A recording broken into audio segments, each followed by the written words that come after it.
مصنف الصافیہ شرح کافیہ، اور اس وقت جتنے بھی اکابر تھے انہوں نے صاحب عرس قبلہ والد گرامی کے جو ان کے تأثرات، وہ تو کتابوں میں چھپ گئے، ان کی طرف میں نہیں جاتا، جو میں نے دیکھا، جو میں نے پایا، صرف ایک بات عرض کروں، 82 میں قبلہ والد گرامی کا وصال ہوا، وہ بھی شہید، برادر محترم وہ بھی شہید، والد گرامی کی شہادت روڈ میں حادثے میں، کار حادثے میں، آمری 7 شریف کے قریب، وہاں حضرت 82 میں ایکسیڈنٹ ہوا، اور وہ بھی کتابوں کی تلاش میں، علم کی تلاش میں نکلے، حضرت کی شہادت ہوئی 82 میں۔ پھر 82 سے اس ادارے کا چارج قبلہ بھائی جان مفتی غلام محمد شہید نے یہ چارج سنبھالا، 82 سے 87 تک، صرف 5 سال کا عرصہ، اور انہوں نے ان 5 سالوں میں جو کام کیا وہ آپ حضرات کے سامنے، اس کا مثال نہیں مل سکتا۔ جو 5 سال میں اتنا کام کر کے دکھایا، کوئی 50 سال میں بھی اتنا کام نہیں کر سکے۔ یہ بھی قبلہ والد صاحب رحمہ اللہ کی کرامتوں میں سے ایک کرامت، اور اب تک یہ ادارہ اور اس کا فیض پوری دنیا میں جو جاری و ساری ہے، یہ بھی کرامات ہیں ان صاحب مزاروں کی، جو آج تک ان کا سلسلہ فیض جو جاری و ساری۔ 82 میں قبلہ والد صاحب شہید ہوئے۔ ان دنوں سے مجھے بھی کتاب جمع کرنا، پڑھنا شوق جو ہے موروثی قبلہ والد صاحب سے ملا، جو دارالعلوم کی حضرت کی لائبریری تھی، جیسا کہ مولانا گل حسن نعیمی نے کہا، اس زمانے میں کمرہ 15x20 کا کمرہ تھا، کتابوں سے بھرا ہوا تھا۔ اس زمانے میں BBC لندن نے یہ کہا مجددیہ نعیمیہ کی لائبریری جو ایک مثالی لائبریری 82 میں، اب تو 100 حصہ زیادہ ہوئی اس سے، اب کی لائبریری 100 حصہ زیادہ۔ اس زمانے میں BBC لندن نے یہ کہا تھا کہ مجددیہ نعیمیہ کی لائبریری ایک مثالی لائبریری ہے۔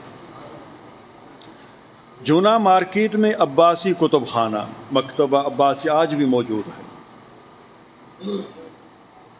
تو میں وہاں گیا 82 کے بعد، غالباً یہ 83 کی بات ہے یا 84 کی بات، 1983 جہاں کہ حضرت کے وصال کو بھی 40 سال ہوئے ہیں قبلہ والد گرامی، اور بھائی جان کا یہ 34واں عرس مبارک ہے، بھائی جان کا 34واں، قبلہ والد حضور کا 40واں سال مکمل حضرت کو۔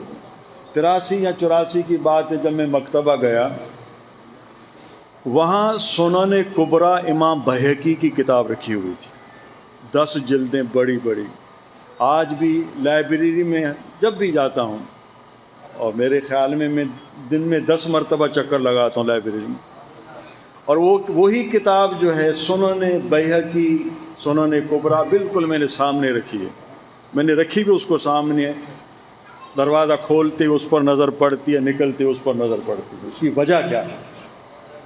وجہ یہ ہے، 83 یا 84 کی بات ہے، اب مجھے یہ علم نہیں، میری عمر بھی بہت چھوٹی تھی ان دنوں میں، 14 سال یا 15 سال میری عمر تھی، 13 یا 14 یہ عمر تھی میری، کہ میری شادی حضرت کے وصال کے بعد 85 میں ہوئی۔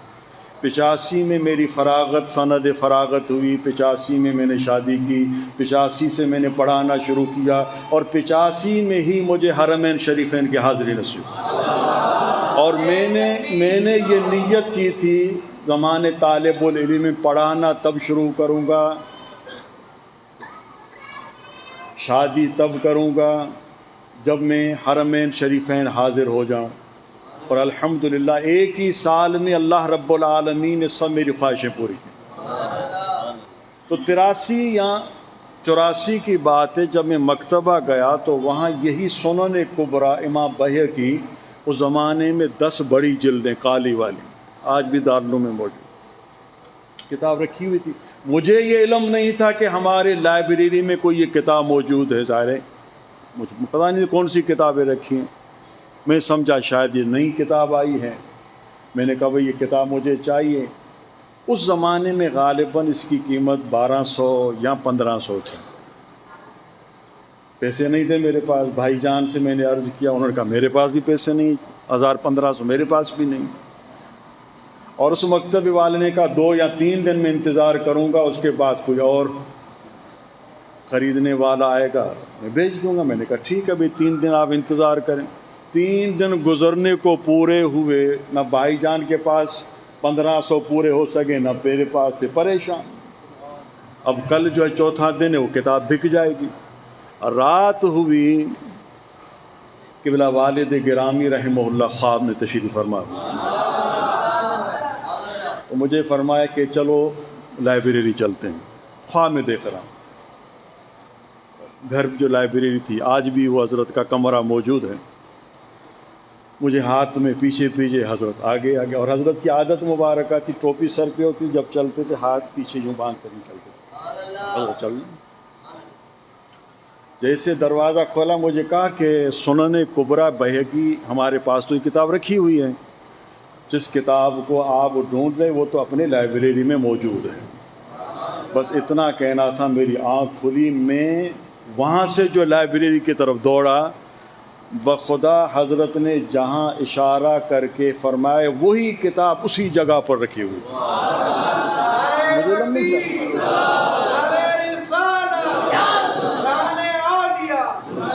تو میں سمجھ گیا, دیکھیں وفات کے بعد بھی اس صاحب مزار کو ہمارے حالات سے باخبر ہیں کہ کیوں پریشان ہیں, کس چیز کی ضرورت ہے, وہ مسئلہ بھی انہوں نے حل کر دیا.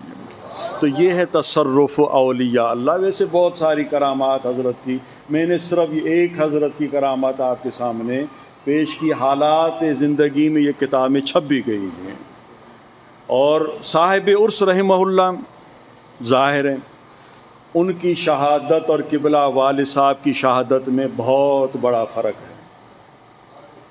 قبلہ والد صاحب کی شہادت ایک سیدن میں ہوئی, حضرت کی شہادت فائرنگ میں ہوئی.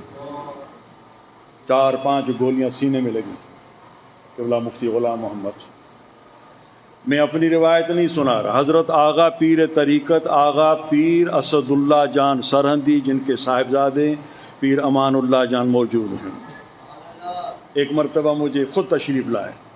شاید رات کو خواب دیکھا, دوسرے دن آئے, فرمایا دونوں شہید ہیں, لیکن مفتی غلام محمد کی شہادت بہت اونچا مقام رکھتی ہے.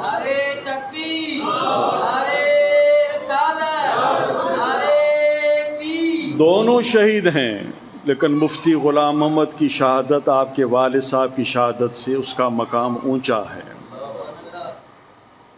نگور شریف کے ہمارے سلسلہ قادریہ کے بزرگان دین شہ عبداللہ اس زمانے میں تشریف لاتے تھے. جب دونوں کا وصال ہوا تو تشریف لائے, تو اندر مراقبے میں بیٹھے, فرمایا دروازے بند کرو, سارے باہر نکلو. سارے باہر نکلے. 2-3 گھنٹے کے بعد وہ حضور ہی تھے, شہ عبداللہ رحمہ اللہ. وہ پورا خانہ شہ غریب نواز کی اولاد, بلوچستان نگور مکران میں انہی کا فیض ہے. 3 گھنٹے کے بعد حضرت نکلے تو مسکراتے ہوئے مزار شریف سے باہر آئے. تو بلوچی میں انہوں نے مجھے کچھ الفاظ کہے کہ آپ اکیلے نہیں ہو, آپ کو کسی چیز کی پریشانی نہیں ہے. یہ جو دو بلوچی میں کا یہ جو دھولا سو رہے ہیں, گھوٹ, یہ دھولا جو سو رہے ہیں, کسی چیز کی آپ کو پریشانی کی ضرورت, یہ خود ہی اپنے ادارے کو چلا رہے ہیں. تو الحمدللہ یہ اولیاء اللہ کے تصرفات آج بھی جاری و ساری ہیں. زیادہ تفصیل میں نہیں جاتا. 11ویں شریف کی بھی محفل ہے اور اس مبارک کی بھی محفل ہے. یہ اکابرین تشریف فرما ہوئے, میں تہ دل سے فردن فردن ان تمام حضرات کا شکریہ ادا کرتا ہوں کہ یہ حضرات انہوں نے کرم فرمایا. اور انشاءاللہ اب مزار شریف میں چادر شریف جو ہے وہ پیش کی جائے گی. اس کے بعد جو ہے انشاءاللہ نماز پڑھیں گے, پھر ماحضر آپ تمام حضرات کے سامنے پیش کیا جائے گا. اللہ تعالیٰ سب کی حاضری کو اپنی بارگاہ میں قبول و منظور فرمائے. اب وہ تیاری کریں انشاءاللہ چادر شریف, اس کے بعد وہیں دعائے خیر ہوگی.